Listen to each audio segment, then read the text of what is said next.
All right, well, we are joined today by me. I'm an integrated marketing manager over at Really Good Emails and Be Free. And we have Justine Jordan, Laura, and Christy as well from Inbox Monster and Pure Firefly. Justine, do you want to talk about yourself at Be Free? I wear a lot of hats here, working a lot with Matt and Mike Nelson, who you might have also remembered from RGE, running a little bit of support, a little bit of community, a little bit of content. So it's been a fun time. I've known Laura for ages. Inbox Monster, a great tool, right? They do rendering, deliverability checks. Christy, the founder and managing director of an agency that does email work for nonprofits and small businesses called Pure Firefly. So both awesome companies, awesome people. Yes, Laura and Christy are awesome. But we can jump in right to our little hot take about email trends. So what is a trend? Trends are not going to save your business, actually. Anything we share today is not going to save your business. This is you're panicking, your business is failing. Unfortunately, all these email design trends are not going to save your business, but they will help you better communicate your message. Couldn't agree with this more. I've mostly been on the B2B side of things for my entire career. And so every time I look at what all the cool retail and e-com brands are doing, I'm like, B2B, and look, B2B doesn't have to be boring. You can adopt trends too, but you have to know what's right for your audience, your brand, your company. So don't adopt a trend because it's the cool thing to do. We say it a lot at Really Good Emails is focus on the foundations. Email trends come and go, but at the end of the day, the foundations are what's most important with your email marketing and understanding your audience. So some points here, just what we always say at Really Good Emails, what makes a really good email? Is this email is customer centric and it's solving a problem that someone might have. It's important with email. A lot of the times they're very self-serving to the company. Keep in mind that person at the other end, they're not just a dollar sign, they are people as well. Another important point is that the email is clear about what you are making, why, and who it's for. It's important to communicate your message clearly. Justine, you're a big fan of this one. Just using human language and not corporate gobbly. If we can have synergies that we leverage for the ultimate game-changing, what am I even saying? Talk like a human. Don't talk like a corporate jargon creator on the internet. And another point is that this email is delightful and surprises. You look forward to receiving it in your inbox. And it's not just another annoyance, another filtered spam email. Send emails with a purpose and think about how can I make this person's day better? Or how can I surprise them in the inbox? Accessibility is always a big thing on Really Good Emails. We see a lot of all image emails, and many of the examples in this slide deck will be all images, but you want to meet your readers where they are. If it's on a mobile device, if they have a disability and can't access your email temporarily or all the time. This is way beyond including something like alt text. It's making sure your email is available on all devices that they might be reading on. Treat the inbox as a sacred, personal, and safe place. It is a safe place, and you should have some responsibility behind what you're sending to your audience. We can jump in to see the trends. But psych, we have to go back in time a little bit here. We've been looking at trends for a minute here since 2016. And a lot of these trends that we're still seeing are still very relevant today. People still think they're hot, new, and fresh, but we've been tracking them all the way back in 2016, 2017. So keep that in mind. A lot of businesses are still almost struggling to meet different standards. They still are having a lot of issues with design. So it's always an interesting thing to look back and see some of these trends are pretty old at this point, but are still relevant today. We're going to jump into the actual 2024 trends and beyond. So we still see a lot of these sticking around. All right, first off, raw and unfiltered. All right. Hey, everyone. I'm Christy again. I am a huge fan of raw and unfiltered. I am an amateur photographer myself. And so I'm always excited to see that this trend continues to gain momentum. It's all about capturing images in their most natural state with minimal to no editing or retouching. Unlike traditional stock photos or marketing images, which are often very produced, very stylized, very polished, raw and unfiltered embrace imperfection, which is why I like this style, this trend. It shows real people, real environments, and it captures genuine moments. It's often characterized by natural lighting, minimal post-production editing, and authentic expressions and scenarios, which makes it feel very spontaneous and very candid. Why is this trend becoming so popular or still very popular? It's largely due to social media. We're very used to seeing what at least appears to be authentic situations. Consumers are demanding more transparency from brands, and we are skeptical of overly polished images or images that we may feel are too photoshopped. We tend to gravitate towards content that feels more relatable to us and relevant to our lives. Raw photography can connect in a human way that AI can't, which makes the messages that much more trustworthy. Another plus of raw and unfiltered is that it can evoke sense of nostalgia. It also can help to strengthen the connection with your audience. And finally, it can be very cost effective. So you don't have to pay for the big production, the expensive photographer, all the editing. This style can be very cost effective for those who are trying to get the highest return on investment from their marketing. It can be quicker to produce, quicker to edit if you do any editing at all, and allows for more agile content creation. I already expressed my love for humanity earlier. Like the Patagonia example is such a good one. Who can't relate to like the messy backseat of your car with the dog and like the indestructible bag? I don't know. It just feels like more legit. It doesn't feel like you're being sold to. And yeah, I love Steve in the comments saying, don't use the raw photos original file size. Definitely got to get some image optimization software up in there. That's true. I've seen some 5 megabyte images and emails. It's hard. That's where the accessibility thing that Matt mentioned earlier comes in. I also love this because if you're an email creative, a lot of times the big photo shoot's not happening for your channel. So you're just getting seconds from other channels. And this is something that you can do. You can pull it off. Even as an amateur photographer, you want it to feel very authentic and genuine, but there's nothing wrong with a little production, like making sure that the eyes are looking in the right direction, or maybe the shirt is placed in the right position to make sure your logo is showing. So you don't have to necessarily go all the way into full production, but there's nothing wrong with planning a few photos and then picking the right one that has the best lighting and represents your brand the best. Why this is catching on, a lot of people had said, even in the chat, it feels like an anti-AI, kind of feels a little bit more nostalgic, and it's a little bit different and stands out. And there's a question in the chat about the image size. I like to keep under 500 KB for images. And there's a great cool tool called Tiny PNG, or there's other compression sites to minimize those images before you upload them into your ESP. All right, we'll keep moving on to extra chunky. This is one of my favorite trends for sure when it comes to text. Basically oversized text that dominates the visual space. If you're a design geek, this can be super fun to experiment with, to add a sense of playfulness and grab that attention as soon as the email is open. It basically makes the text a primary visual element. This trend is popular because of the rise in appreciation for minimalism and the need to create quick, digestible content. It allows you to convey that message as soon as you open the email. It feels very powerful. You can convey your message in a concise way and grab your attention so that you don't keep swiping and go to the next email. One of the considerations, if you're trying to decide whether you should experiment with this or if this is right for your brand, you don't want it to be overwhelming. So there is a balance between the size of the text and the kind of chunkiness of the text that you don't want to affect readability. And also you don't want it to feel like it's so much and so heavy, or that you have to scroll to see all of the text. It's best for like short, punchy kind of headlines, or maybe a really powerful quote that you want to reinforce the brand, or maybe a short mission statement, things like that. Or if you're trying to convey like an urgent promotion or something that's time sensitive. Even seen some brands like hire a typography designer to create a brand specific font that they use for these cases. Again, you don't want the whole email to be in your custom font, but for those like selected applications, it can be a real standout in the inbox. These trends are not for every brand, so maybe your B2B email, you can't use such a weird font, but in e-commerce especially, we're seeing a lot of people try to stand out by using fun and cool fonts. And we have one other sub-trend that is relevant, that's popular in the most recent couple months, is this 3D text.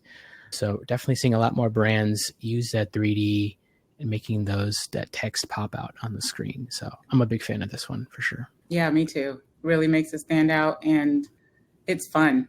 It feels so playful and, again, relatable, not taking themselves too seriously. Not for everyone, not for every brand, but definitely makes a statement. Yeah, and it's Chad saying this is not supported as a font. These are images locked up keep that in mind when you're thinking about your accessibility. But some of these do a good job of balancing a little bit more live text with that hero image being just an image 100%. I was just going to say, you have to think of trends and best practices as a little bit of like a spectrum. Just because we've been instructed, and I've even been a big advocate of live text and email, it's an important accessibility thing. It's important for lots of reasons, but we can't follow extremes, right? Just because something is a best practice, you can always have a balance. I'll always use like luxury brands as an example. If you're trying to sell like expensive jewelry, you're going to have to show pictures of it. You're going to have to use images. So you always got to say it, like the B2B folks in the room too. It's not saying you can't do it. B2B doesn't have to be boring. You can use exciting fonts. Like Be Free is a B2B brand. Really, we market to a lot of businesses, but because we're more of like a design forward, we can have some fun with our images too. So you got to know like your audience and what's appropriate for you, but don't think of anything as an all or nothing. And why these are catching on, they're bold, they stand out in the inbox, they're thick, and yeah, they get your message across quickly. People scan your emails, they don't always read the whole thing. All right, we'll keep moving on to deep and dark. Laura, this is your little section here. I really love this trend. Obviously, this trend was maybe sparked or spurred by dark mode and just the prevalence of dark mode. We've moved way beyond that now. I love the spectrum of dark colors that I see brands bringing into the inbox to create this kind of mood instantly within their email. And I do feel like this is a reaction to so much pretty and pastel and so many pretty emails, and these have their own mood going on. So love this dark green example that makes sense with the subject matter. God, look how beautiful this slide is. But my cautionary tale is that I've worked with brands before and tried to pull this off. One in particular that was like a dark chocolate brown. And of course, I tested the heck out of it beforehand. And for the few email clients that had some partial color inversion, the brown turned into like a salmon pink. And it was like, my eyes. You've got to test when you do this. You obviously don't want to accidentally serve the audience that wants dark mode something that's way outside your brand guidelines. Test away. I think this trend is a total winner. Yeah, I'm a fan. Definitely see this trend happening. It is cool to see brands building out dark mode styling as well, but this dark theme definitely becomes relevant around Black Friday. We see a lot of brands adopt this darker theme, changes up their style a little bit, makes it feel a little bit unique in the inbox. And yeah, as people are saying, the contrast makes the images pop. And someone also mentioned dark mode compatible colors. Like Laura, weren't you saying that one time you tried to use one of these beautiful, rich colors? And what was the dark mode equivalent? It was pink. It was like bright pink. Yeah. I'm like, no, not what I'm going for. So, like the Jenny's example, I think of Jenny's ice cream as this bright, colorful brand. But for this particular topic and this like flavor that they're calling out, they're using this dark, like mapley color. I feel lots of brands can use this depending on the topic and the content of your email. Why it's catching on? There's a rise of dark mode preference opt-in, and then again, a reaction to that over pastel use that we've maybe seen in the past. All right, we got color blocking with Justine. Color blocking. And I'm not going to block your attempts to use color blocking, unlike that GIF. So color blocking is what it says on the label. It's these big, bold areas of color, usually that help you differentiate visual hierarchy in emails, or in this case, help a section stand out. If you do a little bit of Googling on the history of color blocking, apparently this was a big fashion trend in the 1960s. One of the fun things, and actually this is a good one too, it even feels a little bit like retro in that sense, right? And I feel like all these fashion trends are making a comeback and all those things are sneaking their way into the email world. But I love how it creates this visual hierarchy. It helps separate sections of the email. It adds a really bold look to your style. And these three initial examples all have, I'll say, very like boxy approaches. So you can still do color blocking without having to be so rectangular about it. Like I love the chocolate lovers one where there's a little bit of texture, but it's still this lovely flood of brown on the back there. It's almost combining trends. You have these bold, darker colors along with the color blocking. There's also some that have this kind of like a wavy or other slanted elements that still, whole sub-trend going on here, where again, you're visually blocking up the email. And one of the reasons why this has been so popular is that ESPs make it easy these days. It's also again, like color blocking trend coming back. I don't know about you all, but I definitely might have purchased an item or clothing of two over the last several months that has the big, bold, like complementary color stripes on it. It's so much fun. Yes, I'm a fan of this one. Wave has actually been overused a little bit too much. Like every single email has a wave in it. There's a time and place to use it, and it does a great job of separating sections, but be careful with your wave. You don't want to give people seasickness. What if we do the wave? You know? As Justine said, why this is catching on at ESP, content blocks are making it a little bit easier to separate these sections. And I think editors like BeFree make it real easy to log in that new content and create a new block. So, yep. All right, we have another one, longing for dial-up as a trend with Justine. I don't know how many of y'all are, I'll say elder millennials, showing my age here. But the whole like, who had a wired phone? When we were rehearsing for the webinar, Laura and I were talking about like when we were kids, how we would grab like the phone in our parents' kitchen and sneak around the corner and you try to stretch that wire out like as long as you could to get some privacy. Probably dating myself, but it's all making a comeback. Or this one, what's this? Like, call now is a CTA in an email with this like ridiculous gradient. That could definitely be word art. Did any of you use word art? I definitely use word art. But this one takes word out to a whole new level. And combining some super like kind of old school nostalgia with a cassette tape. Again, like I had a cassette tape player in my first car. I think that was in a recent really good emails newsletter, the Dancing Baby GIFs. Yeah, bringing it back. This is wild. It's like I got into a time machine. Not a hot tub time machine though. So lots of examples of this, and even some other friends in the email industry, like Action Rockets newsletter, the folks over at Cinch and their email camp having some fun with the Transformers throwback, old school all the way. This is all about like the 90s being cool again. This summer, I have gone to so many concerts that are 90s bands coming out and playing. I saw a Green Day show and they played the entirety of Dookie because it was Dookie's, I think, 25th or 30th anniversary of being released. So if that doesn't make you feel old, then these emails certainly will. Yeah, it's a fun trend, that nostalgia, very like disposable camera. I see it, coming from the web a little bit more into email, and it's cool to see. But again, like this is not for every brand. Like you have to know your audience and know your style, and then trying some of this stuff and seeing if it works. This trend is perfect for target audience has weak knees. I love it. We're just thinking about this with our brand as a company and basically saying, okay, maybe our Monsty, our little monster friend, would use some of these like nostalgic 90s moves, but probably not our main brand. So let's find a way to work it in, but don't do anything that feels wrong to your brand. Or like there's things that we can learn about email from all the concerts I've been to this summer. They clearly knew their audience. They clearly knew that we were willing to come pay to see them again. I was joking that for that night, I felt like I was 18 again. The next morning, maybe not so much, but I was totally willing to relive 18 for an evening. So if you've got that demographic, then take advantage of it. Like you said, 90s are cool again. So that's why this trend is coming back around. All right, we have another newer one, ticker GIFs, which is definitely a very fun trend to watch out for. It is a fun trend. So ticker GIF, the repeating text usually at the top of the email, grabs attention, makes the email feel lively and energetic with the movement. I'm on the fence with ticker text because I'm a person who is affected by movement in emails. So sometimes if it's a little too fast or if it feels like it's too much, I will look away.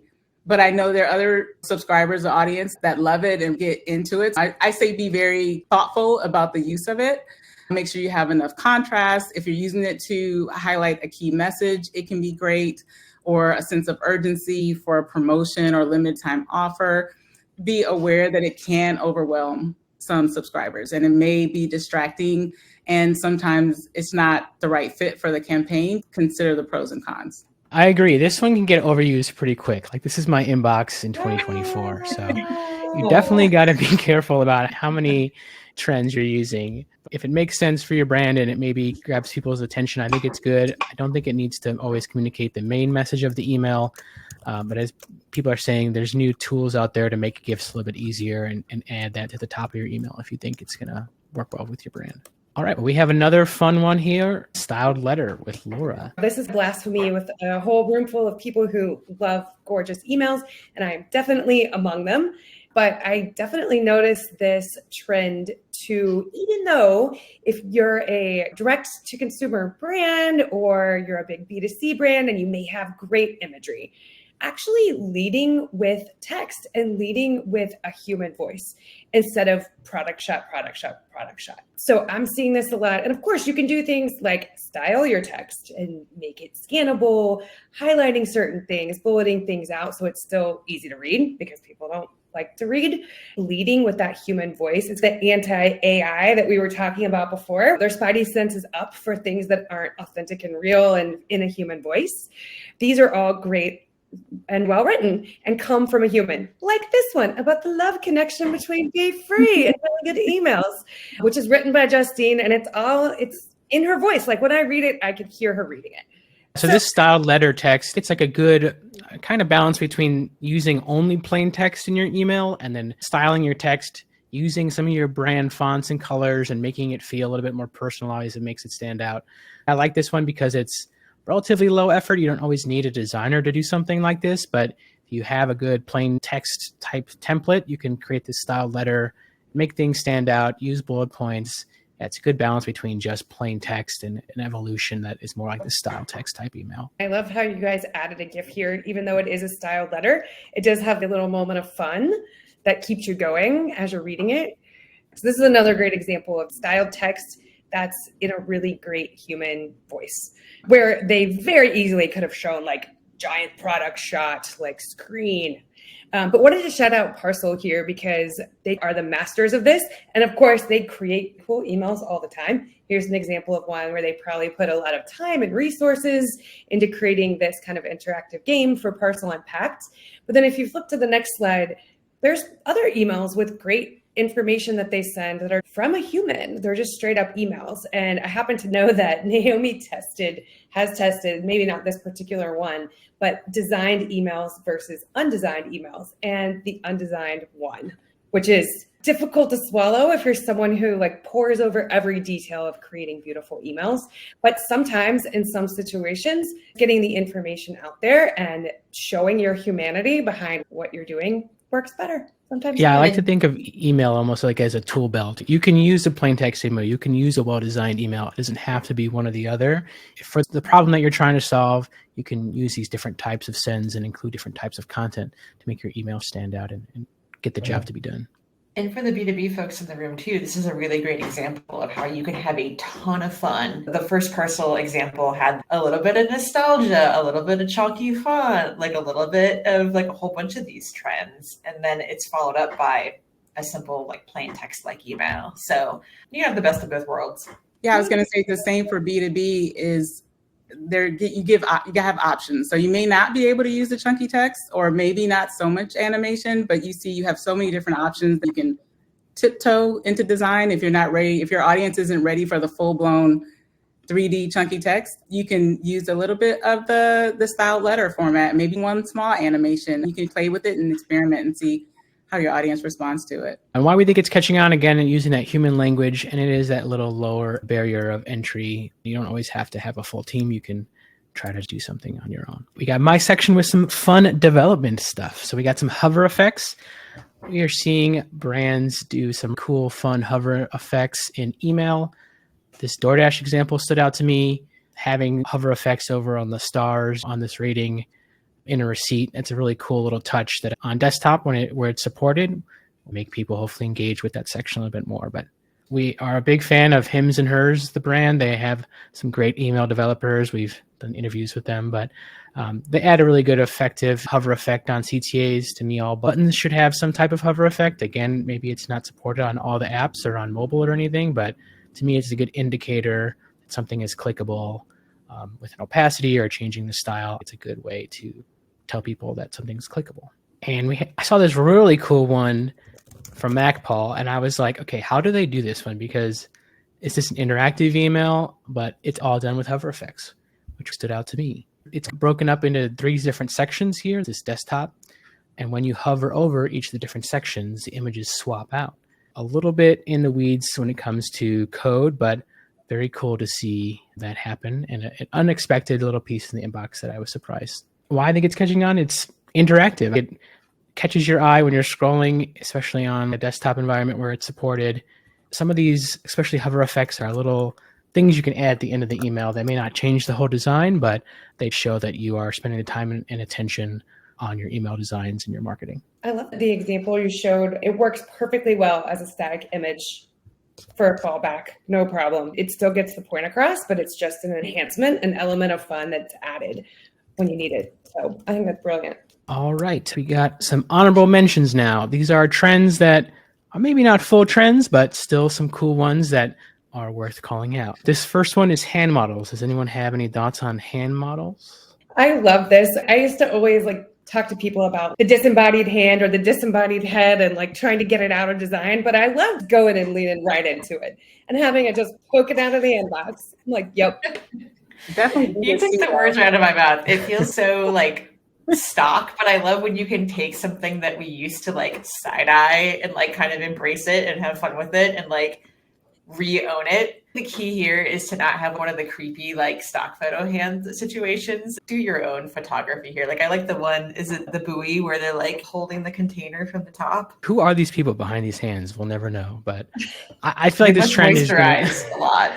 Yes, this trend's going to stick around because I feel like when in doubt, people put a product in someone's hand and take a photo of it. People are doing a fun, creative way of working it into the email, using it to separate these sections.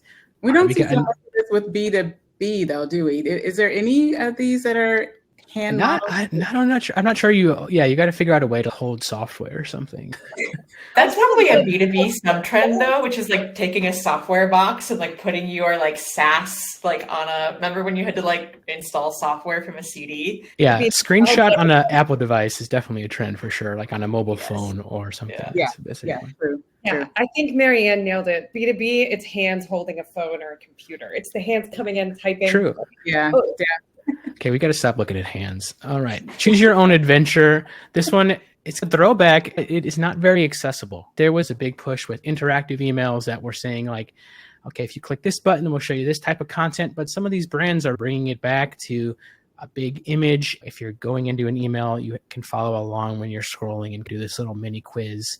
It's a big trend. We're seeing a lot more brands adopt this one. It is. This one works. It makes you think. It can hold your attention for a few minutes and maybe increase engagement. So I love it. Cool. It makes it, if interactivity, the kind of difficult coding thing isn't an option for you, this can be a fun way to make your email feel interactive without having to do complicated coding gymnastics. Agreed. All right, we got another newer trend that I've been seeing a lot that I'm a fan of. I call it the 3D rotate. It is pretty cool now what people have done with them with different motion graphics products. I was imagining a shoe rotating or sunglasses rotating. So this one, definitely a GIF heavy type thing.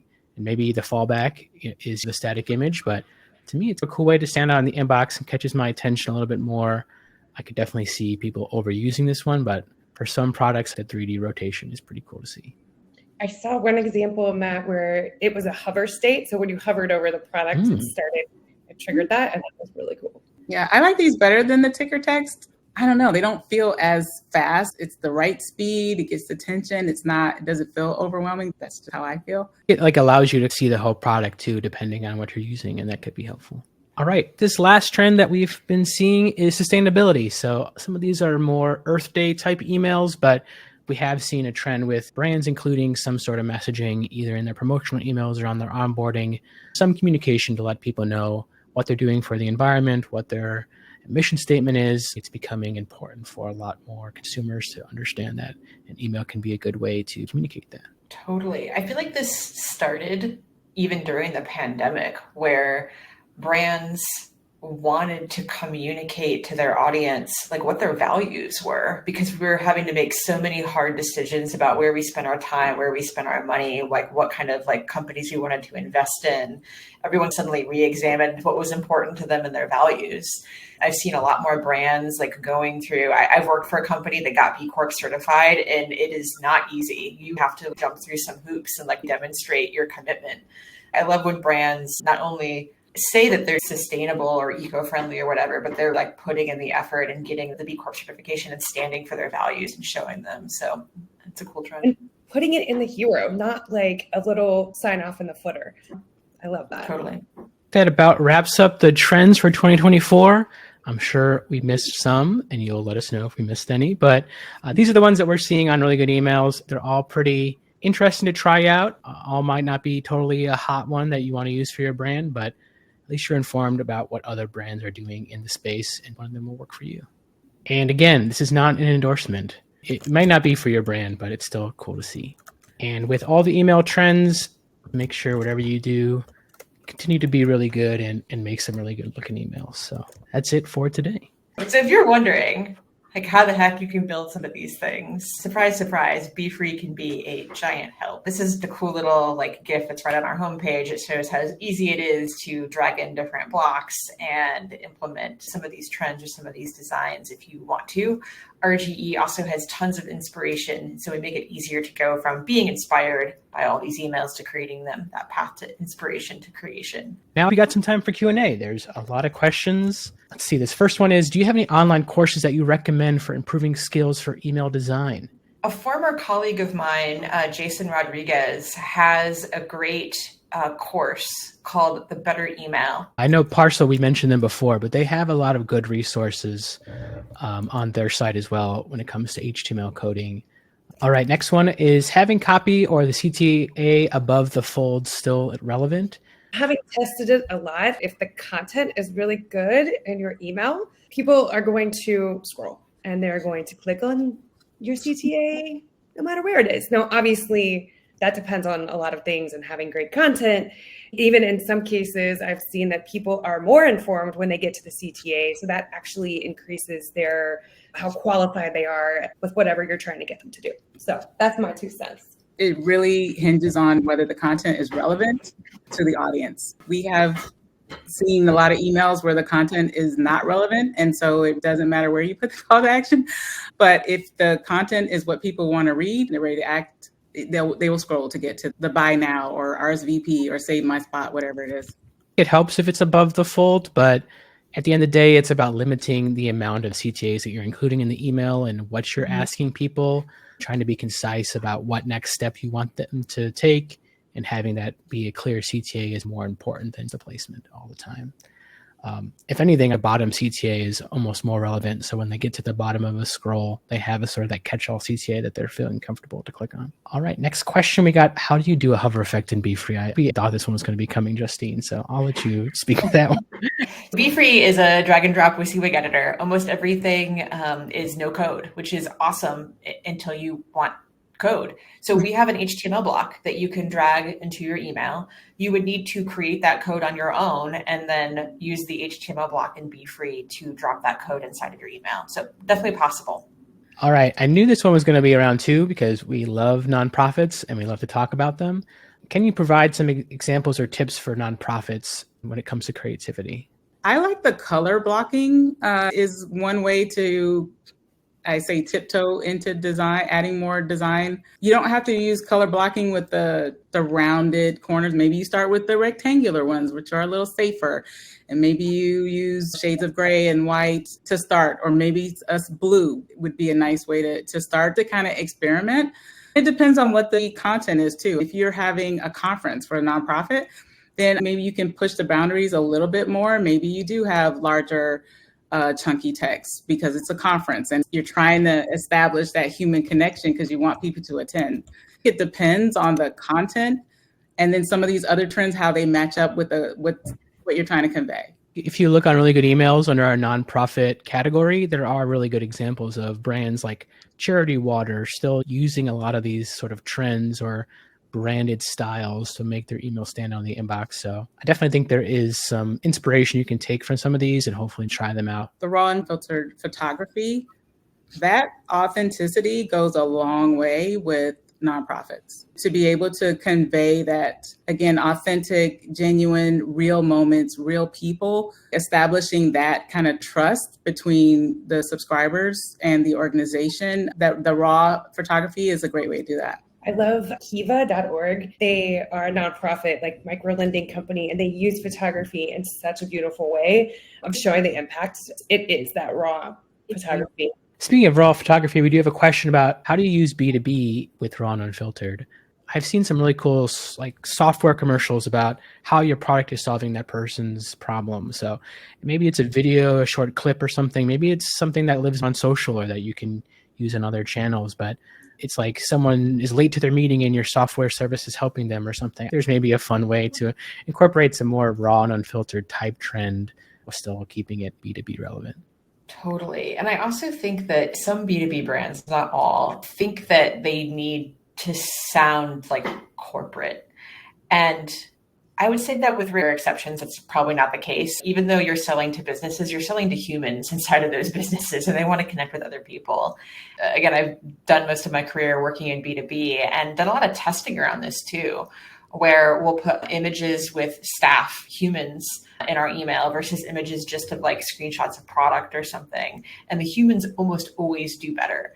So you can take that, like video with B2B has also become trendy, at least like on social media and LinkedIn, like founders or employees getting on and showing their humanity.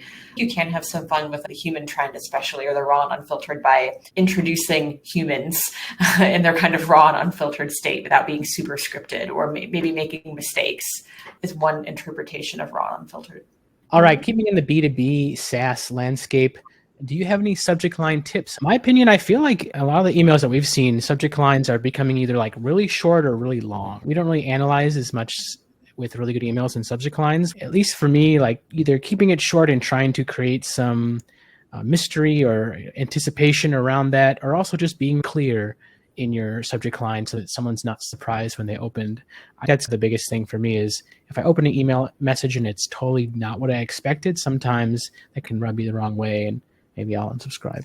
Oh, I was just going to say we've changed our strategy with subject lines and pre-headers too, with Apple coming out with the AI preview text. So we can't use mystery anymore because it's going to be given away. We had to change up our strategy as a SaaS company. If you're just looking at open rates, keep in mind that open rates are a pretty unreliable metric these days. With image caching, a lot of email clients, even in B2B, like modern versions of Outlook, a lot of people have images on these days. They might be reading emails on their phone. And unless you dig through your Android and Apple settings, it's hard to turn images off in your emails on your phone. So just one thing to keep in mind is that open rates are driven by render rates, turning that single GIF on. A lot of ESPs will try to do real opens and filter around that. But I would say if you are relying just on open rates to determine subject line effectiveness, I would try to maybe look at click rates. If you tease something further down in the email in the subject line, you can sometimes correlate whether or not the subject line is having an effect on people clicking through to that specific part of the email, which is fun. Yeah, lots of testing there, but just beware of the open rate as your success metric. We always also caution on, I always lean towards short. Shorter is better as long as it's concise and to the point. For me, sometimes frustrating when I have an email come through and the subject line is so long that on my phone, I can't read the whole subject line because it truncates, and that could affect your open rate. So I always lean more towards shorter is better and concise and get to the point. Again, you want to establish that trust, like Matt said, so you don't want to say you're going to win $10,000 and then you open the email and you're not going to win $10,000. Like it's something totally different. So you don't want to trick people into opening, but shorter is better. Here's a really good one for you, Christy, around desktop or mobile. Is there one that you're designing first more often? Are you seeing that split now where some industries are going more mobile first versus 50-50 desktop mobile? Like how do you start off with your clients' designs usually? We start with desktop, honestly, but for our clients, it's typically, our audiences, it's usually typically 50-50, 40-60 sometimes. So we usually start on desktop, but our audience is smaller businesses and nonprofits. So I'm not sure how that translates to other larger businesses. For the emails that we feature on Really Good Emails, mobile is definitely something to keep an eye on. To me, it's usually when text gets too small on mobile is the knock to me, where something scales down, it's a locked up image and someone can't read it. Designing something that's at least legible on mobile is a step even above some other brands. This one is around image size for GIFs and not compromising quality. I'm not the expert, but I have used Easy GIF is a cool tool to use that I like to use. You can limit the amount of frame rates within a GIF that may sometimes help with compression. I'm trying to usually hit under at least 1 megabyte on those GIFs. A lot of times we even see images that only have 3 different frames. So you can do something with 1 or 2 or even 1 to 5 frames and still keep that size down. Here's another good one for Laura. Do you have any tips around dark mode? Is there any guides around dark mode? Yes. Many tips. There are obviously things you can do to optimize your emails for dark mode. So using PNGs, outlining your logo if you have any white text. And you can even have fun with those things. Like you could make your logo glow if it makes sense for your brand. So there's those tips, but then you can also target for dark mode. It doesn't work for every single email client, but you can also serve up a custom version of your email for dark mode specifically, knowing that 40% plus at least of emails are being seen in dark mode views these days. That's a big percentage of your audience that you wouldn't want to leave high and dry. So obviously, testing the heck out of it is going to be really important. And our tool does a great job of showing the dark mode and light mode views side by side, but then thinking through if you have an email that is not showing up in the way that you want, for whatever reason, having some custom code in there to target and create a special version of your email. It's worth it. It's worth the effort. When dark mode was first announced, some people are thinking that a lot of people wouldn't opt in or it'd be less than 5% of our list, but I do think it is something to keep in mind. If you're forcing your colors and not allowing someone to have a dark mode style, overriding them in some way, it does go against what they're expecting in the inbox. If I opted into dark mode and I like to see that, there is some reason why you should at least take the time on your design system and use some dark mode styling to meet the expectation of the person that you're emailing. When I get an email that looks cool in dark mode, I'm like, wow, they actually spent the time to do it. It stands out to me, but again, it does take some time and effort, and it might not be the priority for your brand specifically. And I love that you said in your design system, because if you could optimize for it up front and not every single time you're creating something, then you save your sanity too. We got 2 more questions here that I was reading and I like to hit on. Do you feel like any of the trends that we saw today will impact email deliverability? Deliverability is so complex and there's so much that goes into it for your audience. Having the most engaging emails and sending them to the right people is the number one way to positively impact your deliverability. In some ways, it's good news, right? If you're using some of these ideas to create super engaging emails and really putting some love into the channel, then that's like the number one thing you can do for deliverability. But you have to use caution, especially if you're sending to a new audience or off a new IP or doing something out of the ordinary, to make sure that you are monitoring your deliverability. And they're not doing anything that surprises the mailbox providers. They love consistency. So sometimes trying new things can be a little scary.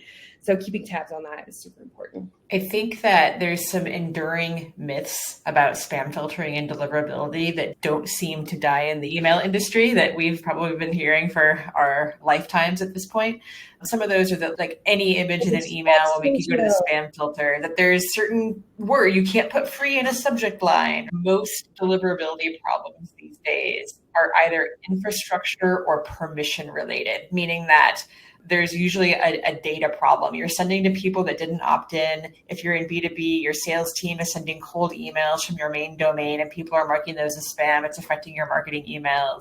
There's something else going on there. It's typically not a trigger word or too many images. Absolutely. The mailbox providers have become so much more sophisticated on their end. Are they scanning imagery to make sure there isn't like nefarious content in the imagery? Oh, absolutely. That shouldn't stop you if you're a great sender. So yeah, I agree with you that most of the problems are either something with the way your data, your infrastructure is set up, or you're sending to either not an opted-in audience or not an engaged audience. Thank you for validating my Fun suspicion. after I'm the expert. Yes. I appreciate it. Maybe the next webinar will be a myth-busting webinar where we get on and shoot down all of the persistent myths that will not go away. So email is slow to evolve, but it does evolve.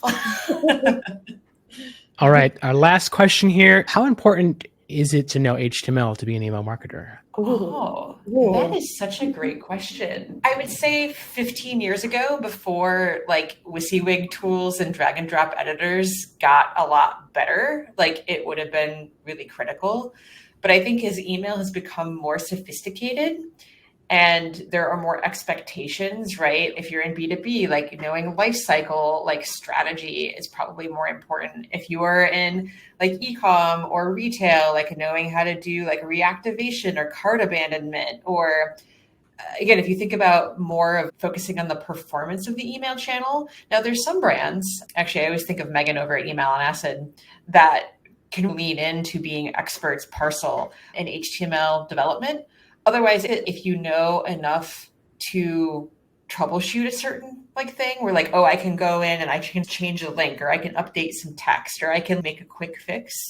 It's helpful to be familiar with HTML, but unless you want to specialize in that as a career path, I don't think it's necessary. You can be a good email marketer, but to be a great one, then you should have some familiarity with it. You don't have to be like HTML developer, the best one on the planet. I do think it helps that I can go into the code and look at it and say, oh, I need to change the padding or whatever it is. And I know how to do that. Or I can Google it really quick and figure out how to do it. You can be good, but if you want to be great, it's worth it to learn the basics.